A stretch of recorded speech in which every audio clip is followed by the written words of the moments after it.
அண்மைச் செய்தி.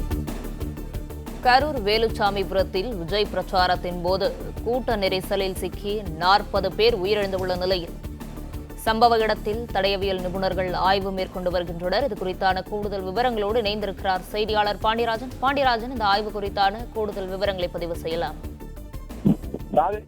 தலைவரே, நேற்று தேர்தல் பரப்புரை நிகழ்வு நடந்த இடத்தில், அதாவது வேலுசாமிபுரம் பகுதியில் தற்போது தடயவியல் நிபுணர்கள் ஆய்வு மேற்கொண்டு வருகிறார்கள்.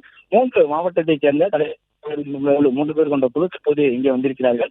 கையில் கையுறை அணிந்து அங்கு இருக்கக்கூடிய செருப்புகள், சேர்க்கக்கூடிய செருப்புகள் மற்றும் இருக்கக்கூடிய ஹேண்ட்பேக்குகள் எல்லாம் அவர்கள் செய்கிறார்கள். அங்கு கீழே சேர்க்கக்கூடிய கடிகாரங்கள் மற்றும் அந்த சாலையினுடைய அளவு எவ்வளவு, அதாவது வேலுசாமிபுரம் பகுதியில் இருந்து நாமக்கல் செல்லக்கூடிய சாலையில், அந்த சாலையில் இருந்து உள்ளே குடியிருப்பு பகுதிகளுக்கு செல்லக்கூடிய அந்த சாலைகள் எந்தெந்த பகுதியில் இருக்கிறது, அவற்றினுடைய அளவுகள் என்னவாக இருக்கிறது என்பது குறித்தெல்லாம் அவர்கள் தற்போது அளவீடு செய்திருக்கிறார்கள்.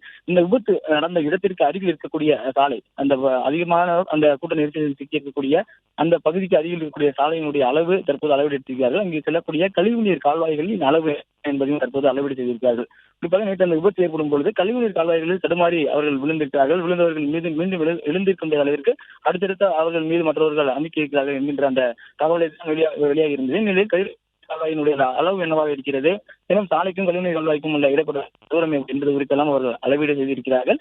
முதற்கட்டமாக நாம் தடயவியல் இந்த சம்பவம் நடந்ததற்கான வாய்ப்புகள் என்னெல்லாம் இருக்கிறது, இயற்கையாகவே எங்கு கூட்டம் அதிகமாக இருந்ததன் காரணமாக இந்த சம்பவம் நடந்ததா அல்லது வேறு ஏதேனும் வெளி காரணங்கள் இருக்கிறதா, அதாவது போர்ஸ்ஃபுல்லாக ஏதேனும் இங்கே சம்பவங்கள் நடந்ததா என்பது குறித்தெல்லாம் அவர்கள் முதலில் ஆய்வு செய்வார்கள் என சொல்லப்பட்டிருக்கிறது. அந்த ஆய்வுகளின் பிறகாக அங்கு இருக்கக்கூடிய பொருட்கள் எவ்வாறு சேதம் அடைந்திருக்கிறது, அவர்கள் எங்கிருந்து எந்த பக்கமாக விழுந்தார்கள் என்பது குறித்தெல்லாம் அவர்கள் இந்த சம்பவ இடத்தில் இருக்கக்கூடிய ஆதாரங்களின் அடிப்படையில் அவருடைய ஆய்வுகளை முன்னெடுப்பார்கள் என சொல்லப்பட்டிருக்கிறது. தற்போது இந்த 3 மாவட்ட தற்போது இங்கே இந்த ஆய்வுகளை மேற்கொண்டிருக்கிறார்கள். திருச்சி, பெரம்பலூர், அரியலூர் ஆகிய 3 மாவட்டங்களில் இருந்து அவர்கள் வந்து இருக்கக்கூடிய இருக்கிறது.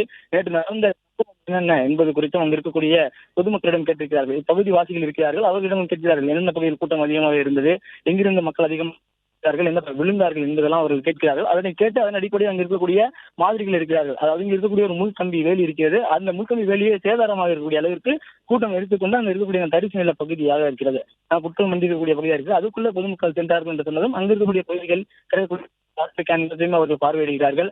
அங்கு முள்வேலி கம்பியில் சிக்கக்கூடிய காக துண்டு, உடைகள் ஆகியவற்றையும் அவர்கள் பார்க்கிறார்கள். இது எல்லாவற்றையும் சேர்த்து அவர்கள் திட்டக்கூடிய அந்த ஆதாரங்கள் என்பது அரசுக்கு கொடுக்கப்படும் எனவும் சொல்லப்பட்டிருக்கிறது. தற்போது முதற்கட்டமாக தடயவியல் நிபுணர்கள் நேற்று இந்த 39 பேரை வெளிவாங்கி அந்த கூட்ட நெரிசலில் இடத்துல அவர்களுடைய அந்த ஆய்வை மேற்கொண்டு வருகிறார்கள்.